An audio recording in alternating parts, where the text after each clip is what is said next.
대면 수업을 하면서 여러분에게 직접 강의실에서 수업을 했어야 되는데 10주차 이 교수의 이 병원 근무 사정으로 인해서 이 대면 수업을 못하고 비대면 수업으로 진행하게 됨을 대단히 미안하게 생각하고 있습니다.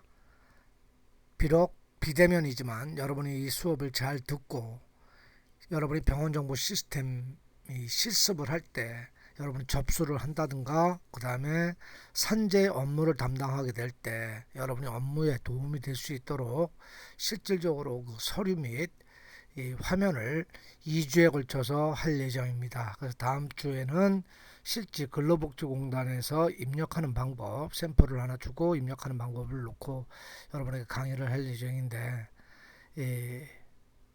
다음 주도 비대면 수업이죠 원래가. 그래서 비대면 수업 2번을 샘플을 놓고 여러분에게 강의를 할 테니까 잘 듣고 여러분이 실무에 나갔을 때 이 적용을 잘 하시길 바라겠습니다.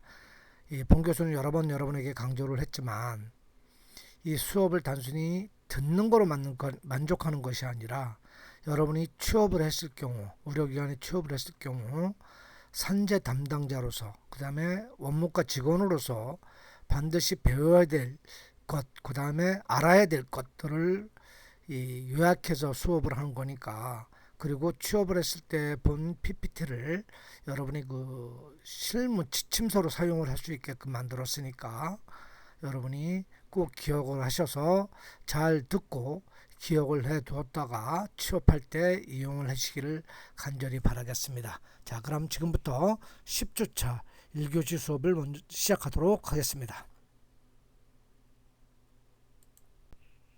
자, 금주에는 10주차에는 산업재해가 뭔지 그 정의를 좀 알아볼 것이고요. 그 다음에 근거, 어디에 근거해서 산업재해를 인정하는 건지 몇 번 수도 없이 강조했지만 원무행정은 근거 중심의 원무행정을 해야 된다는 겁니다. 그래서 근거, 그 다음에 산업재해의 인정 기준이 어떤 것이 있고 그 다음에 업무상 질병 사례가 어떤 것이 있는지 살펴볼 예정이고요.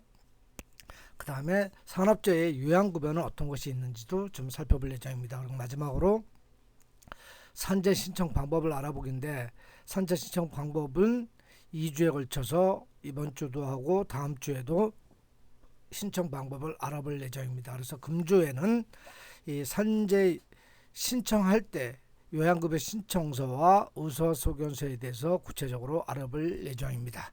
이와 같은 방식으로 2주에 걸쳐서 이 산업재해를 배우도록 하겠습니다. 자, 산업재해란 정의는 뭐냐면 첫 번째, 업무상의 재해를 의미하며 이는 업무상의 사유에 따라 근로자의 부상, 질병, 장애 또는 사망을 의미한다고 산업재해보상보장법의 제5조에 이렇게 나와 있습니다. 그래서 근로자라는 것은 어떤 근로자가 이 근로를 제공함으로써 임금을 받는 사람을 근로자라고 하겠습니다. 그래서 이런 임금을 받는 근로자가 부상이라든가 질병, 장애 또는 사망을 당했을 경우 업무상 재해를 산업재해라 한다는 겁니다. 산재라 한다는 거죠. 두 번째는 산재고용보험법에 의한 근로자는 근로기준법에 의한 근로자를 말하며 직업의 종류와 관계없이 임금을 목적으로 사업이나 사업장에서 근로를 제공하는 자를 말한다. 이렇게 되어 있습니다. 여러분이 근로자의 그 지칭을 정의를 정확하게 알고 있어야 된다는 것입니다. 중요한 거니까. 그 다음 세 번째, 산재보험법에 적용을 받는 근로자는 별도의 가입 절차 없이 임금채권보장법의 적용도 받게 되는 것이 원칙이며 다만 국가나 지방자치단체가 직접 행하는 사업은 적용 대상이 아니다라는 겁니다. 그러니까 이 얘기 뭐냐면 근로자는 임금을 목적으로 사업이나 사업장에 근로를 제공하는 자는 별도로 산업재해보험법에 가입을 안 해도 됩니다. 이거는 누가 가입을 했느냐? 이 사업주가 자동적으로 가입을 해야만 된다는 겁니다. 다만 1인 미만 사업장 같은 경우는 사업주가 가입을 해도 되고 가입을 안 해도 되는 선택권이 있지만 이제 법이 바뀌어서 옛날에는 5인 이상이었는데 법이 바뀌어서 1인 이상의 사업주는 산재보험에 가입을 해야 되는 의무 조항으로 두었습니다. 가입을 안 했을 땐 과태료가 부과가 되고요. 여기서 다만 국가나 지방자치단체가 직접 행하는 사업은 적용 대상이 아니라는 것은 뭐냐면 국가공무원이라든가 지방자치 공무원일 경우는 공무원 상해보험에 별도로 가입을 하기 때문에 산업재해에 해당이 되지 않기 때문에 이 적용 대상이 아니라고 한다라는 것입니다. 이 부분을 여러분이 잘 기억을 해 주시길 바라고요. 산업재해의 법적 근거, 산재의 법적 근거는 뭐냐면 산업재해보상보험법에 근거를 두고 있습니다. 그래서 여기 근거는 제1조 목적에 이 법은 산업재해보상보험 사업을 시행하여 근로자의 업무상의 재해를 신속하고 공정하게 보상하며 재해근로자의 재활 및 사회복귀를 촉진하기 위해서 이에 필요한 보험시설을 설치 운영하고 재해 예방과 그 밖의 근로자의 복지 증진을 위한 사업을 시행하여 근로자 보호에 이바지 하는 것을 목적으로 한다. 이 목적에 의해서 산업재해보상보험법이 운영이 되고 이거를 운영하는 주체는 근로복지공단이 되겠습니다. 그래서 근로복지공단에서 산업재해에 관련한 보험을 운영하고 가입을 하게끔 하고 보험료를 징수하며 또한 이 징수된 보험료로 이 근로자가 재해나 질병을 당했을 경우 보상을 해주는 그러한 임무를 맡아서 하게 되는 것입니다. 그래서 산업재해보상법의 근거는 근로자는 보험료를 납부하지 않고 사업주가 부담을 하고 근로자는 근로를 제공함으로써 당연히 산업재해의 보상을 받을 수 있는 근거가 된다는 것입니다.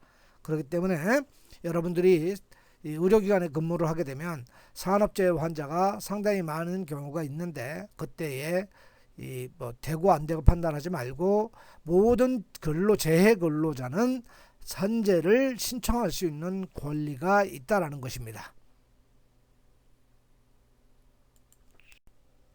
자, 그렇다면 업무상 질병 사례에서 업무상 재해 인정 기준은 뭐냐? 그러니까 업무상 재해를 어떻게 인정하냐면은 세 가지로 구분합니다. 크게 첫 번째, 업무상 사고일 경우에 업무상 재해를 인정해 주고요. 두 번째, 업무상에 해당돼도 산업재해를 인정을 받고요. 그 다음에 출퇴근 재해도 인정을 받습니다. 이것은 2020년도부터 법이 바뀌어서 출퇴근할 때 다만 그 출퇴근에 이 대중교통을 이용해서 통상적으로 출퇴근하는 그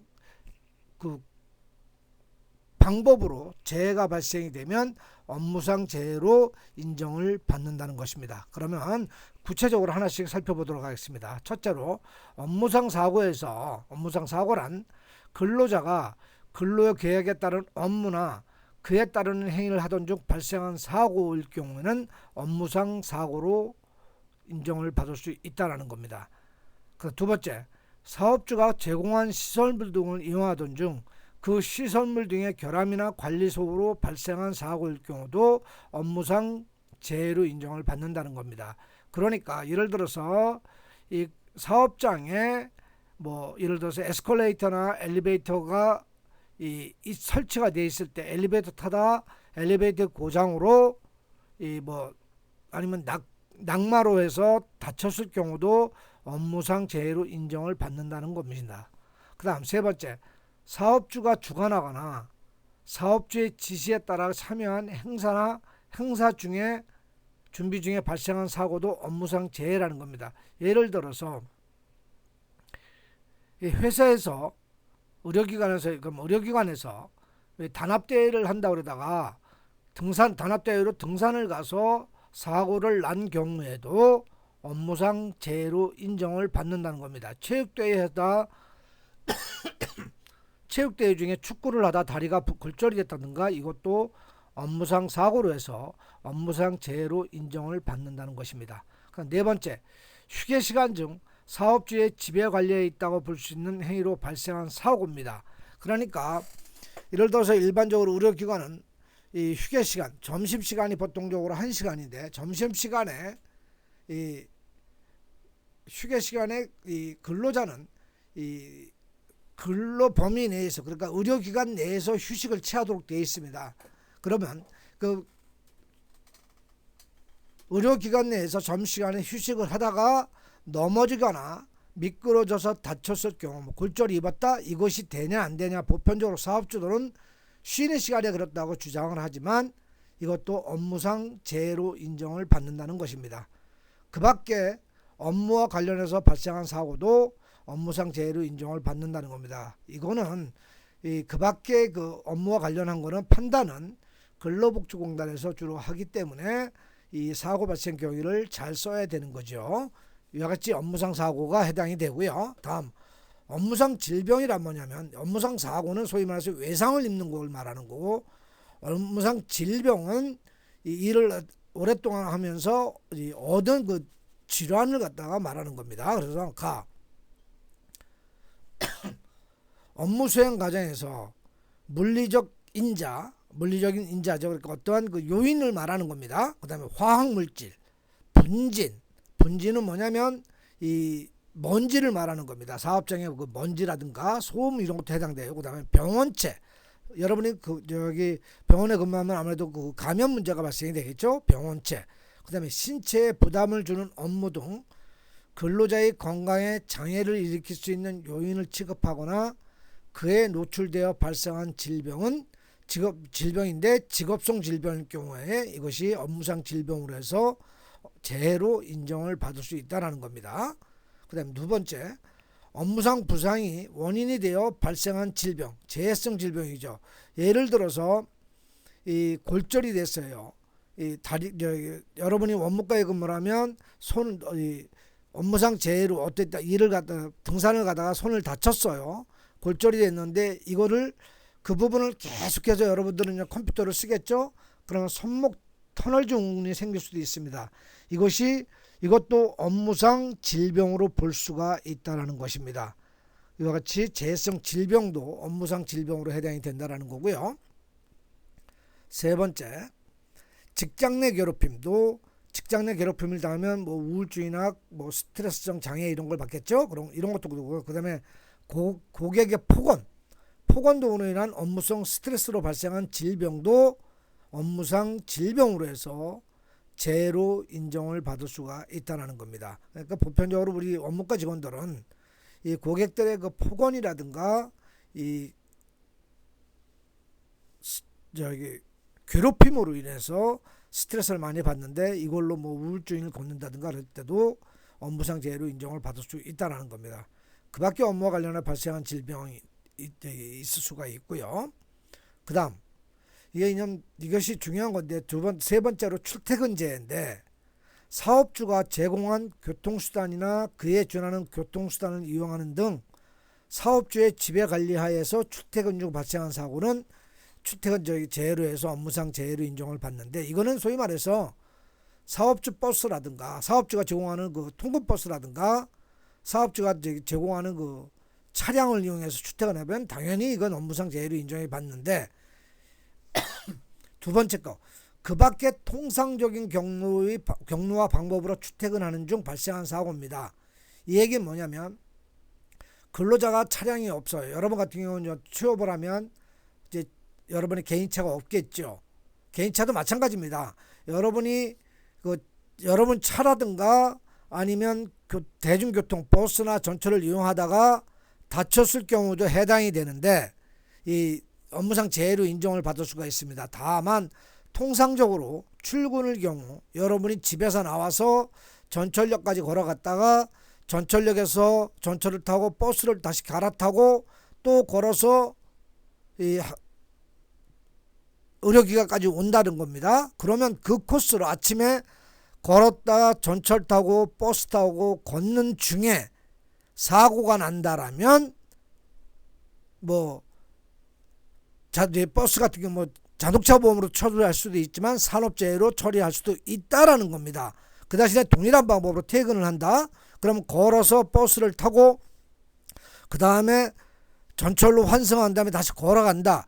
이런 과정을 거쳐서 사고가 난다면 업무상 재해로 인정을 받는데, 예를 들어서 여러분이 걸어와서 전철을 타고 그 다음에 버스를 환승해야 되는데 뭐 예를 들어 1시간 정도의 시간이 있어서 다른 데 카페를 갔다, 아니면 친구를 잠깐 만났다, 이럴 때 사고가 난다? 이거는 업무상 재해로 인정을 못 받는다는 겁니다. 그러니까 통상적으로 여러분이 출근과 퇴근 시간에 그와 같은 동일한 방법으로 출퇴근을 하다가 일어난 사고는 업무상 재해로 인정을 받을 수 있는데, 그 과정상에 통상적인 출퇴근 과정이 아닌 뭐 중간에 친구를 만나든가 시장을 본다든가 아니 그러면 카페에 가서 재해를 입었다든가 이런 경우는 출퇴근 재해로 인정을 받지 못한다는 거 여러분이 잘 기억을 하시고 산재 업무 담당할 때 적용을 해 주시기 바라겠습니다. 그런데 지금까지 업무상 재해 인정 기준을 배웠는데 산재가 적용이 안 되는 경우가 있습니다. 그게 뭔지를 살펴보도록 하겠습니다. 이 산재 적용 재해 첫째, 근로자의 고의 자해행위나 범죄행위. 그러니까 근로자가 일부러 손을 뭐 다치게 했다든가 고의성이 있다든가 아니면 범죄행위를 하다가 다쳤다면은 이것은 이 산재가 적용이 안 되고요. 또한 자해행위나 범죄행위로 원인이 돼서 발생한 부상이나 질병, 장애 또는 사망이 일었을 때도 산재가 적용이 되지 않는다라는 거고요. 그 다음에 공무원연금법이나 군인연금법에 의해서 재해보상이 되는 경우는 아까 이거 전번에 지난 화면에서 그랬죠. 공무원 같은 경우 지방자치단체나 국가나 국가사업 거기에 소속된 그 근로자는 공무원연금법이나 군인 같은 경우 군인연금법에 의해서 재해보상을 받기 때문에 이것도 산재가 안 되고요. 선원도 마찬가지로 안 됩니다. 선원도 그다음에 사립학교 교직원도 안 된다고 보시면 되겠습니다. 그다음에 이 주택법이나 건설산업기본법 같은 경우 사업주 같은 경우는 안 된다는 겁니다. 왜냐하면 사업주는 별도로 이 보험료를 가입을 해야지 기본적으로 사장은 안 된다고 보시면 되겠습니다. 그 다음에 이 건축 면적 같은 경우 총 2천만 원 미만인 공사라든가 200제곱미터 이하의 건축물을 대수선하는 공사, 그러니까 뭐 예를 들어 일반 단독주택 조그만 집을 갖다가 수리해서 뭐 한 1,500만 원 하기로 했다. 그러면 이것도 산재 가입을 할 수가 없다라는 거죠. 그 다음에 이 공사 금액이 2천만 원 미만인 경우 2천만 원이 안 넘어가면 산재 가입을 굳이 안 해도 되고 그건 선택권입니다. 가입을 해도 되는데 보편적으로 가입의 의무 사항이 아니라고 보면 되겠고요.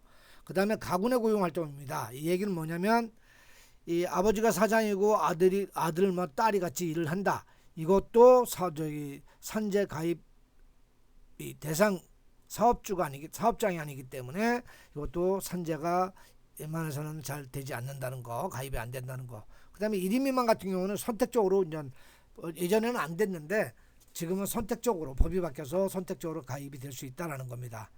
그 다음에 총 공사금액 2천만 원 미만 이 정도만 알고 있으면 될 것 같고요. 안 되는 건 뭐 공무원이라든가 군인도 공무원이니까 그다음에 선원, 그다음에 사업주가 안 된다 이 정도만, 그다음에 고의 행위를 했다, 범죄 행위를 했다는 거는 안 된다는 정도만 여러분이 기억을 해주셨으면 좋겠습니다. 이게 아주 여러분 이거 꼭 기억을 해주셨으면 좋겠는 게 일반적으로 사업주들은 산재를 잘 안 하려고 합니다. 그 이유가 뭐냐면 근로감독을 나온다든가 아니면 산재보험료가 뭐 월등히 올라간다 싶지 잘못 생각해서 산재 처리 안 하고 그냥 뭐 건강보험 처리 불법으로 한다든가 아니면 회사에서 처리하는데, 그럼 회사에서 비용 내는 거하고 산재 처리하고 한번 비교를 한번 해봤습니다. 이거는 어디에 나와 있는 게 아니기 때문에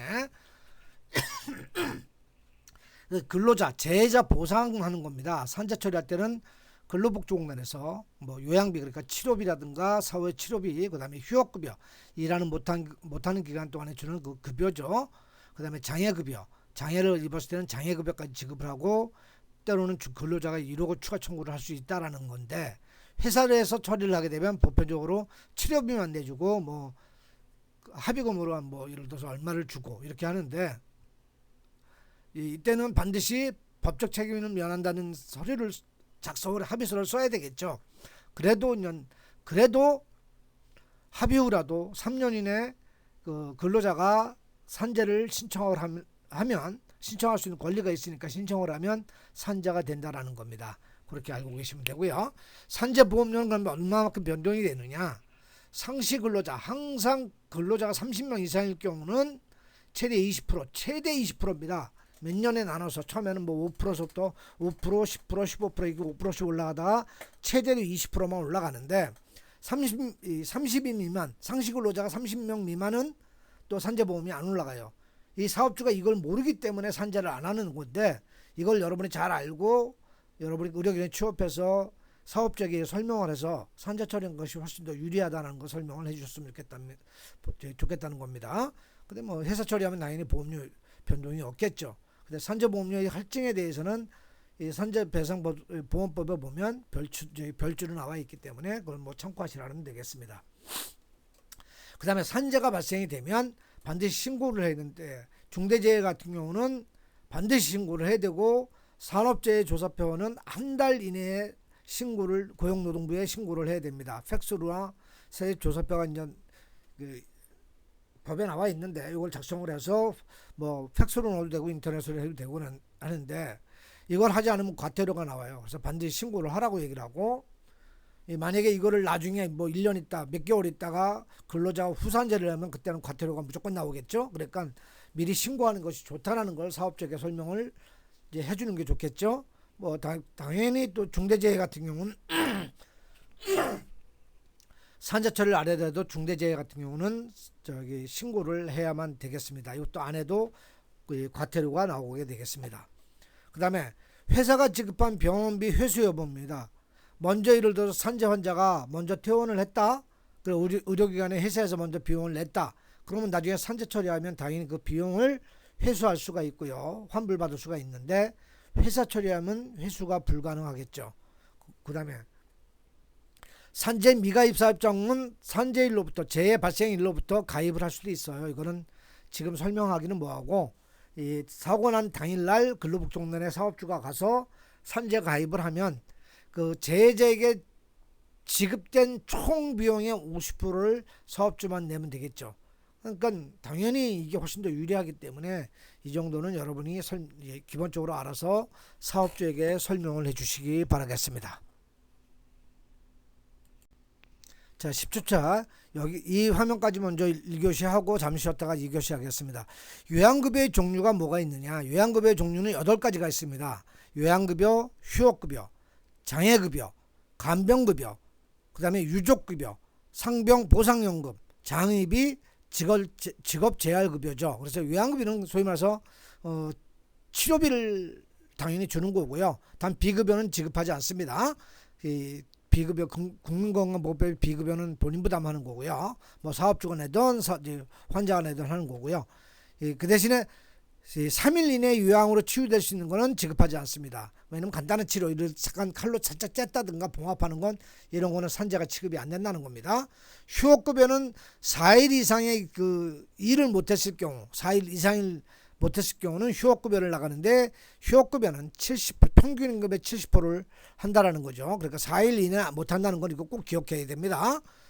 그 다음에 장애급여는 소위 말해서 다치고 나서 후유증 있을 경우는 장애 그 등급을 받습니다. 12등급부터 이제 11등급, 10등급, 9등급 이렇게 해서 장애 1등급은 뭐 완전히 그 누워있는 그 중한 질병에 중한 장애를 입었을 경우는 1등급이 되는 거고요. 가장 간단한 게 14등급인데 12등급인데 12등급부터는 장애 급여를 줄 수 있는데 일시금으로 줄 수도 있고 연금으로 줄 수 있다라는 것만 알고 있으면 되겠습니다. 간병비는 재화자가 이제 간병인의 도움을 받아야 할 때 간병인의 임금을 이건 가족이 해도 마찬가지로 신청할 수 있습니다. 그래서 간병급여를 나갈 수가 있고요. 유족급여는 그야말로 산업재해 근로자가 사망에 이뤘을 때 유족에게 지급되는 급여가 장애 유족급여라는 거. 상병보상연금은 재근로자가 요양 후 2년 후에 요양을 시작해서 2년 후에도 낫지를 않아서 폐질 등급 1에서 3등급에 해당하는 경우는 보상금을 연금으로 지급을 합니다. 이건 기억을 해주셔야 되는데 일반적으로 여러분이 의료기관에 대학병원 경우는 이거 해당이 될 수 있고요. 뭐 중소병원에는 이게 해당되는 게 거의 없거든요. 근데 어쨌든 간에 상병보상연금에 대해서는 여러분이 기억을 꼭 해주시기 바라겠습니다. 그다음 장의비는 재근로자가 사망한 경우 장례를 위해 지급되는 일시금인데 이를 평균임금의 121분 120번적으로 4개월치의 그 장의비를 지급한다는 거 여러분이 기억을 해주시고 설명을 해주시면 되겠습니다. 직업재활급여는 장애급여를 받은 근로자 중 취업을 위해서 직업훈련이 필요한 이에게 직업훈련 자금을 준다는 거 이거를 하는데 여러분이 꼭 기억해야 될 건 첫 번째 요양급여, 휴업급여, 그 다음에 장애급여, 간병급여, 상병보상연금 이 정도 5가지는 꼭 기억을 했으면 좋겠습니다. 왜냐면 유족급여라든가 직업재활급여는 보편적으로 재해자가 직접 신청을 하는 거고요. 유족급여는 가족이 하는 거고요. 여러분이 1번 요양급여, 2번 휴업급여, 3번 장애급여, 4번 간병급여, 그 다음에 6번 상병보상연금은 여러분이 취업해서 산재 담당자라면 여러분이 신청을 해 주어야 한다는 급여입니다. 기억을 해주시기 바라겠습니다. 잠시 쉬었다 이 교시 수업을 시작하도록 하겠습니다.